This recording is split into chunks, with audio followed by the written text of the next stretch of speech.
وعجل فرجہم۔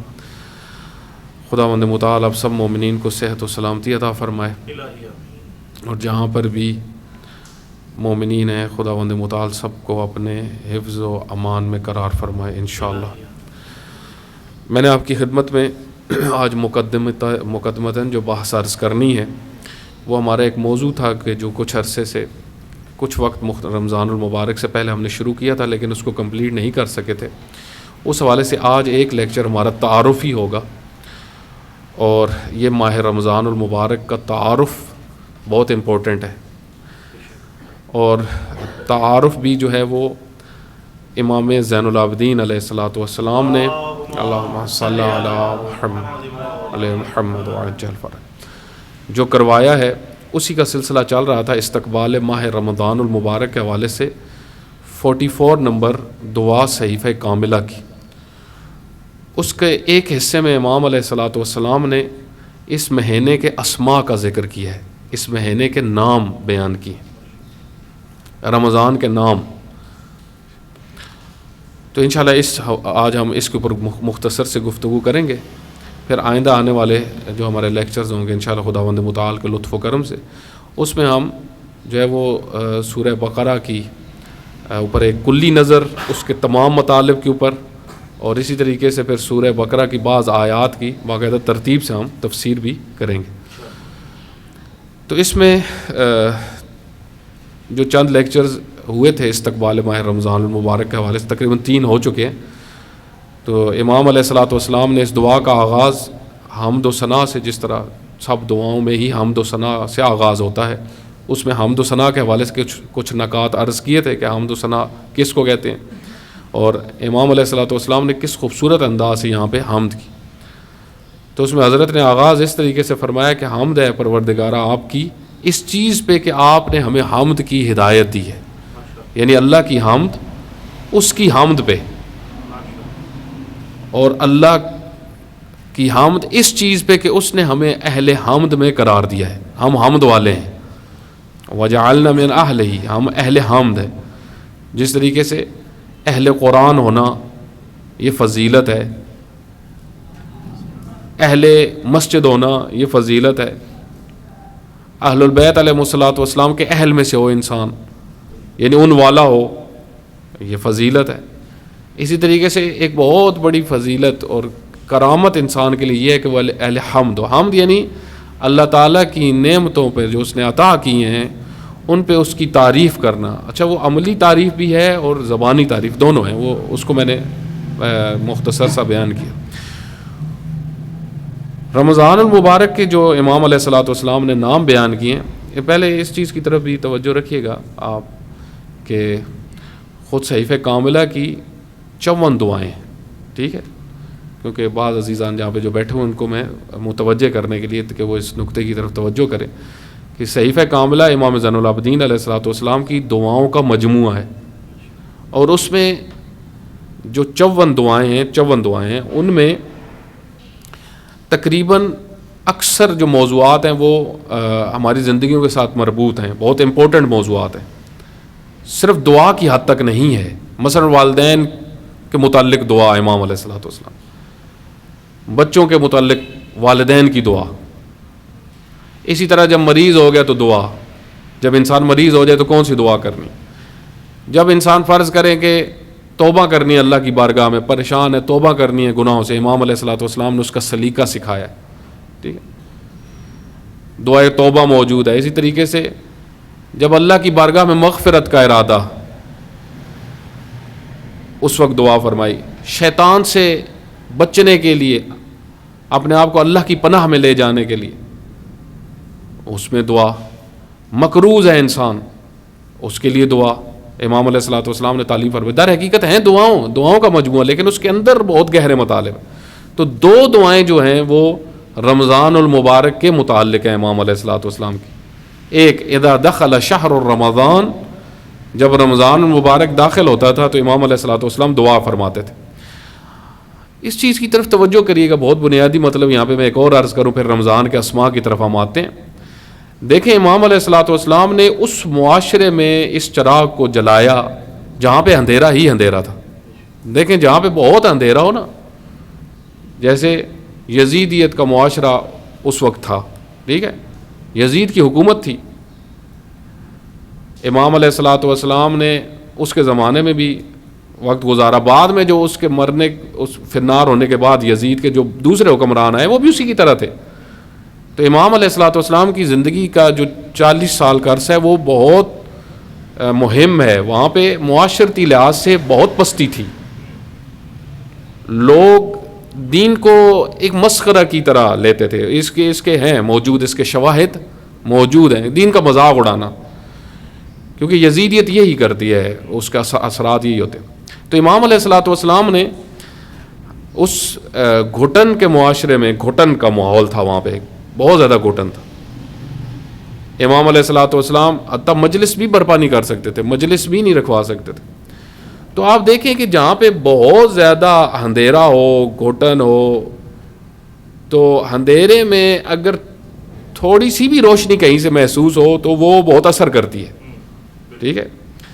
تو امام علیہ الصلوۃ والسلام کی یہ دعائیں جو تھی یہ ایک نور کی تجلی تھی جس نے بہت اثر کیا اس سوسائٹی کے اوپر، اور یہ نورانیت آہستہ آہستہ بڑھتی گئی معاشرے کے اندر. نور اسی طرح ہوتا ہے، نورانیت اسی طرح ہوتی ہے، وہ ایک پوائنٹ سے شروع ہوتی ہے پھر بڑھنا شروع ہوتی ہے، ایک شخص سے آگے، دوسرے سے، پھر تیسرے سے، پھر چوتھے سے، پھر پانچویں سے. تو امام علیہ الصلوۃ والسلام نے 44 نمبر جو دعا ہے جو صحیفہ کاملہ کی، اس میں استقبال ماہ رمضان، اور اس کے بعد فوراً جو اگلی دعا ہے 45 نمبر دعا، وہ ہے وداع رمضان، ٹھیک ہے. اس وجہ سے امام علیہ الصلوۃ والسلام نے کا وہ سلام جو معروف، السلام علیکہ یا شہر اللہ الاکبر، اے اللہ کے عظیم مہینے تجھ پر سلام. یہ امام کی، یا عید اولیاء ہی، اے اللہ کے اولیاء کی عید. اصل عید رمضان ہے، خود رمضان ہے. آپ دیکھیں ایک بڑی تعداد جو ہی رمضان المبارک داخل ہوتا ہے عید کا سوچ کے خوش ہو جاتے ہیں، رمضان سے خوش نہیں ہوتے، عید کا سوچ کے خوش ہو جاتے ہیں کہ عید آ رہی ہے، ایک مہینے کے بعد عید آ جانی ہے، ٹھیک ہے. امام فرماتے ہیں کہ اے اللہ کے ولیوں کی عید، رمضان خود عید ہے. بلکہ جب اولیاء الہی تو جب عید قریب آتی تھی، کیونکہ رمضان جا رہا ہوتا تھا تو وہ تو پریشان ہو جاتے تھے. امام علیہ الصلوۃ والسلام نے فرمایا اپنی دعا میں کہ مجھے ایسے ہی دکھ ہو رہا ہے جیسے کوئی میرا عزیز دوست جا رہا ہے. رمضان المبارک اس طرح. تو اب جب اس تعارف کروایا استقبال میں، جب آپ نے ایک چیز کا استقبال کرنا ہے تو آپ نے کس طرح کرنا ہے، تو اس میں مہم یہ ہے کہ آپ نے جس کا استقبال کرنا ہے اس کا تعارف ہو آپ کے سامنے، اس کی شخصیت آپ کو پتہ ہو، آ کون رہا ہے، ٹھیک ہے. اس طریقے سے عموماً جب مجلس شروع ہونے لگتی ہے یا اسٹیج کے اوپر، تو اسٹیج سیکرٹری ایک کام جو ہوتا ہے وہ تعارف کرواتے ہیں، ٹھیک ہے. عموماً مجالس کے اندر آپ پاکستان میں یہ سنتے ہوں گے، تو محافل کے اندر تو اس میں کہتے ہیں آج جو ہے وہ شہنشاہ و ذاکرین آ رہے ہیں، ٹھیک ہے. ذاکرین کے شہنشاہ، بادشاہ، خطیبوں میں بادشاہ، سلطان و ذاکرین. تو یہ تعارف کس لیے ہوتا ہے؟ تاکہ لوگ اس کو سنیں غور سے. تو اصل میں کسی بھی چیز کا جو تعارف ہوتا ہے اس کا مقصد یہ ہوتا ہے کہ اس شخصیت کی امپورٹنس لوگوں کے سامنے واضح ہو. تو رمضان المبارک کا حضرت نے جو تعارف کروایا اسماء کے ذریعے سے، ناموں کے ذریعے سے، حضرت نے یہاں پہ تقریباً 6 سے 7 نام بیان کیے ہیں. ایک لحاظ سے 5 نام بھی آپ کہہ سکتے ہیں، 6 بھی 7 بھی. میں بیان کرتا ہوں کس طرح، ٹھیک ہے. آپ دیکھیں کہ ایک اور مطلب جس کی طرف ہمیں توجہ کرنے کی ضرورت ہے، اس کو پہلے میں نے جب کچھ لیکچرز ہوئے تھے سیدہ فاطمہ الزہرا سلام اللہ علیہ کی شخصیت کے حوالے سے، تو اس میں آپ بی بی دو عالم کی شخصیت کے حوالے سے وہ لیکچرز موجود ہیں. مرکز الارشاد الاسلامی ہمارا ایک چینل ہے، اس کے اوپر 5 لیکچرز موجود ہیں سیدہ کے اسماء کے اوپر، ناموں کے اوپر. مثلا بی بی کا نام فاطمہ ہے، سیدہ کا نام جو ہے وہ محدثہ ہے، سیدہ کا نام زہرا ہے، سیدہ کا نام مبارکہ ہے. یہ اسماء ہے سیدہ. لیکن جو بڑی شخصیات ہوتی ہیں نا، یا کوئی بڑی چیز عظمت والی ہو، تو اس کے نام کثرت سے ہوتے ہیں. جس طرح اللہ کے نام کثیر ہیں، کثرت سے نام، ٹھیک ہے. بیٹا یہ موبائل رکھ دیں، ٹھیک. کثرت سے نام. تو ان ناموں میں کثرت کی وجہ کہ آپ دیکھیں جس طرح اللہ تعالیٰ کے بعض دعاؤں میں، یا آپ رمضان المبارک میں پڑھیں گے دعائے جوشن کبیرہ، یہ لیالی قدر میں پڑھی جاتی ہے۔ اسی طریقے سے بعض علماء یہ بھی بیان فرماتے ہیں حتیٰ رمضان مبارک کی پہلی شب میں بھی آپ نے جوشن کبیرہ پڑھنی۔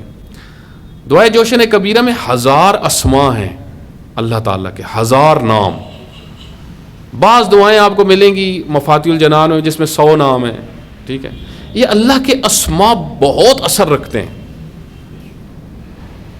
اللہ تعالیٰ فرماتا ہے مجھے پکارو میرے اسماء سے، مجھے میرے ناموں سے پکارو۔ اسی طریقے سے آپ دیکھیں کہ امام امیر المومنین علی ابن ابی طالب علیہ الصلوۃ والسلام دعائے کمیل میں کیا فرماتے ہیں خدایا شروع میں، وَبِأَسْمَائِكَ الَّتِي مَلَعَتْ كُلَّ شَيْءٍ، اے خدایا میں تجھے تیرے اسماء کا واسطہ دیتا ہوں جنہوں نے ہر چیز کو پر کر رکھا۔ ملعت کل شیء، اسماء، اللہ کے اسماء سارا کام کر رہے ہیں، سارا کام، یہ پوری، یہ ایک اللہ کے اسم سے خالق سے ہر چیز بنی ہے۔ اس خالق ہونے کا اثر، اللہ تعالیٰ کے خالقیت کا اثر آپ دیکھیں، یہ پوری ہستی بن گئی، اسماء کی طاقت اللہ تعالیٰ کی، ٹھیک ہے۔ اس وجہ سے اللہ فرماتا ہے کہ مجھے میرے اسماء کے ذریعے سے پکارو۔ کیوں اللہ کے اسماء اتنے زیادہ ہیں؟ اس کی وجہ یہ اس کی ذات عظیم ہے، اس کو آپ ایک لفظ سے اس کی ذات کو تک نہیں پہنچا جا سکتا، معرفت نہیں حاصل کی جا سکتی۔ اس وجہ سے حی، قیوم، ٹھیک ہے، قدیر، رؤوف، کریم، کبھی یا کریم کہہ کے پکارو، کبھی یا عزیز کہہ کے پکارو۔ اس وجہ سے مختلف اسماء کے اندر مختلف حقائق ہیں، مختلف اسماء کے اوپر مختلف حقائق۔ اس وجہ سے بعض علماء نے اللہ کے اسماء پہ کتابیں لکھی ہیں، مثلا رؤوف کا کیا معنی ہے، کریم کا کیا معنی ہے، رحیم کا کیا معنی ہے۔ اگر ہمیں ان لفظوں کے معنی سمجھ میں آ جائے ہماری زندگی تبدیل ہو جائے کہ اللہ رحیم ہے، معنی کیا ہے اللہ، میں اس کی مثال آپ کو صرف دے دیتا ہوں۔ پھر آپ دیکھیں رحیم رحم سے ہے، رحم وہ جگہ جہاں پہ خیال رکھا جا رہا ہو، ٹھیک ہے، آپ کے ہر قسم کا تحفظ کیا جا رہا ہو۔ ماں کے شکم کو جو ہم تعبیر کرتے ہیں جہاں پہ بچہ ہوتا ہے اس کو رحم کہا جاتا ہے، رحم مادر۔ اے اللہ آپ مجھ پہ مہربان تھے رحم مادر میں بھی، ٹھیک ہے، وہاں پہ مجھے خوراک مل رہی تھی۔ اسی رحم سے رحیم ہے۔ رحم کو رحم کیوں کہا جاتا ہے؟ وہاں پہ آپ کو اللہ نے بہت تحفظ دیا ہے، کتنی وہاں پہ جنین کے لیے آپ دیکھیں اس کے لیے مناسب فضا، ماحول، کنڈیشنز، خوراک، تھوڑا سا گڑبڑ ہو آپ دیکھیں کتنا نقصان ہو سکتا ہے، ٹھیک ہے، اللہ نے کتنا تحفظ کیا۔ تو اللہ تعالیٰ ہمارے لیے رحیم ہے، اللہ نے ہر چیز ہمارے لیے رحم بنا دی ہے۔ ایک استاد فرما رہے تھے، ایک عالم دین بہت عظیم شخصیت ہے، وہ فرما رہے تھے یہ سورج رحم ہے ہمارے لیے، یہ پھل میں وہ رحم ہے، یہ ساری چیزیں رحم، اللہ نے ان کے اندر رحم، سب سے بڑا رحم خود ماں ہماری، اس کے اندر جو رحمت آئی ہے کس نے ڈالی ہے؟ اللہ نے ڈالی۔ آپ دیکھیں زمین تھوڑی سی بے رحم ہوئی، ایک لہجہ بے رحم ہو جائے تو کیا ہوتا ہے، اور اگر تھوڑا سا زیادہ ٹائم ہو جائے تو یہ رحم ہے اللہ تعالیٰ کی طرف سے، زمین رحمت ہے۔ اگر یہ رحمت اپنی جگہ سے بے رحمی کا شکار یعنی طرف آنا شروع ہو جائے تو پھر کس طرح تباہی شروع ہو جاتی۔ تو اسماء اصل میں اس شخصیت، اس ذات کو سمجھنے کا ذریعہ ہے۔ تو امام علیہ الصلوۃ والسلام نے جو اس مہینے کے نام بیان کیے اس میں سے پہلا نام جو ہے اس دعا کے اندر وہ یہ ہے کہ اے خدا والحمد للہ الذی جعل من تلک السبل شہرہ، اللہ تک پہنچنے کے امام فرماتے ہیں جو راہیں ہیں نا ان میں سے ایک راہ یہ ہے رمضان، اللہ تک پہنچنے کے، اللہ تک پہنچنے کی روڈز ہیں، اس روڈ پہ جائیں، اس راہ پہ جائیں گے تو اللہ تک پہنچیں گے، اس کے بغیر نہیں۔ اصل میں لوگ جب اپنے پاس سے راہیں بناتے ہیں پھر گمراہ ہوتے ہیں۔ گمراہ کس کو کہتے ہیں؟ اے خدایا ہمیں نہ قرار دے غیر المغضوب علیہم، نہ ان میں سے قرار دے کہ جن پہ تیرا غضب ہے، ولا الضالین۔ ہم ہر نماز میں کیا پڑھتے ہیں؟ اے خدا ہمیں اپنی راہ پہ رکھنا، صراط مستقیم پہ رکھنا۔ ہمیں مغضوب علیہم میں بھی قرار نہ دے جن پہ تیرا غضب ہے، اور نہ ولضالین، ولضالین گمراہ لوگ، ولضالین جن کو پتہ ہی نہیں کہ کدھر جانا ہے، جن کی راہ مشخص ہی نہیں ہے، جن کا مقصد مشخص ہی نہیں ہے. اس وجہ سے اللہ تک پہنچنے کی جو راہیں ہیں ان میں سے ایک کیا ہے؟ رمضان المبارک، رمضان. اب اس رمضان کا کہ جو نام ہے ان میں سے پہلا نام جو امام نے بیان کیا وہ شہرہ، اللہ کا مہینہ ہے، یہ خود اس کا نام ہے شہر اللہ. اب اس سے اندازہ لگا لے خود اللہ کی طرف نسبت ہی اس مہینے کی یہ کافی ہے، یہ شہر اللہ. جس طرح ہم کہتے ہیں رسول اللہ، ولی اللہ، علی ولی اللہ. خود دوسرا جو امام علیہ الصلوۃ والسلام نے اس کا نام بیان کیا شہر الرمضان، خود رمضان، شہرہ و شہر الرمضان. یہ رمضان کس کو کہتے ہیں؟ ہم اس کی طرف توجہ کرتے ہیں. یہ رمضان کی تعبیر خود قرآن کریم میں بھی موجود ہے. شہر الرمضان الذی انزل فیہ القرآن ھدی للناس وبینات من الھدی والفرقان. یہ دعاؤں میں بھی آپ جو پڑھتے ہیں یہ یا علی و یا عظیم جو ہر نماز کے بعد دعا ہے، اس کے اندر بھی یہ آیت تکرار ہوتی ہے. اس آیت میں رمضان المبارک کا ذکر ہے. رمضان کس کو کہتے ہیں؟ توجہ کریں. رمضان علماء فرماتے ہیں دو تعبیرات ہیں رمضان کے بارے میں. اس کے ماخوذ کیا گیا دو اصل ہیں اس کے ذکر کیے جاتے ہیں. ایک یہ رمض سے ہے، رمض کہتے ہیں، اور دوسرا رمیز. بعض کہتے ہیں رمض ہے، بعض کہتے ہیں رمیز. رمض کس کو کہتے ہیں؟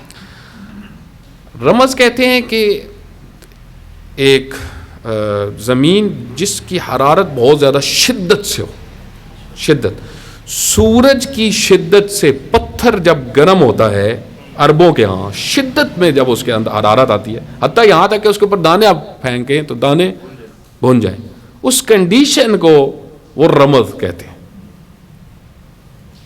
اچھا اب یہاں پہ کیا مراد ہے کہ اس مہینے کو رمضان کہا گیا؟ رمض سے ہے، کہتے ہیں اس کی وجہ یہ ہے کہ وہ حرارت جو ہے وہ در حقیقت گناہوں کو ختم کرتی ہے.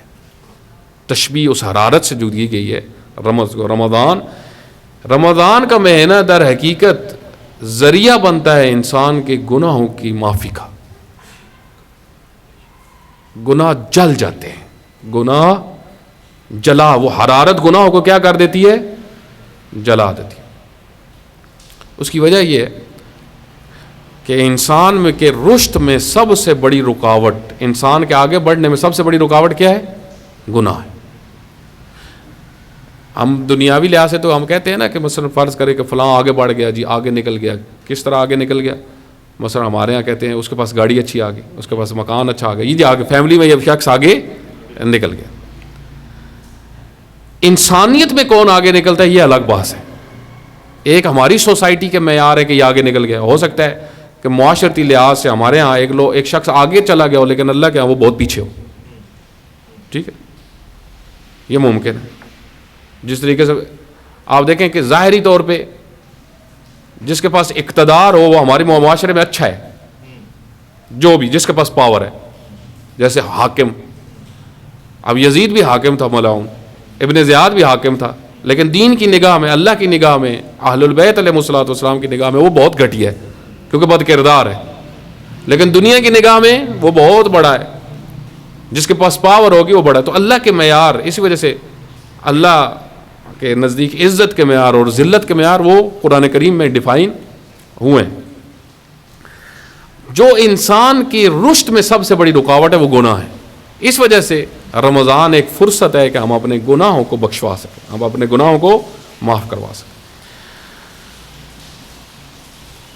اس کے بعد دوسرا جو کہا گیا ہے کہ یہ رمیز سے ہے. رمیز کس کو کہتے ہیں؟ توجہ کریں.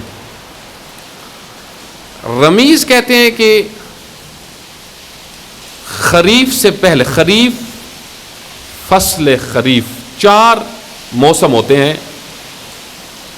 عربوں کے نزدیک بھی 4 نام ہیں، جس طرح ہم کہتے ہیں بہار، خزاں، سردی، گرمی. تو خریف جو ہے وہ خزاں کا موسم ہے. خریف سے پہلے ایک بارش ہوتی ہے، خریف سے پہلے، خزاں سے پہلے ایک بارش ہوتی ہے. جو خزاں کی تیاری ہوتی ہے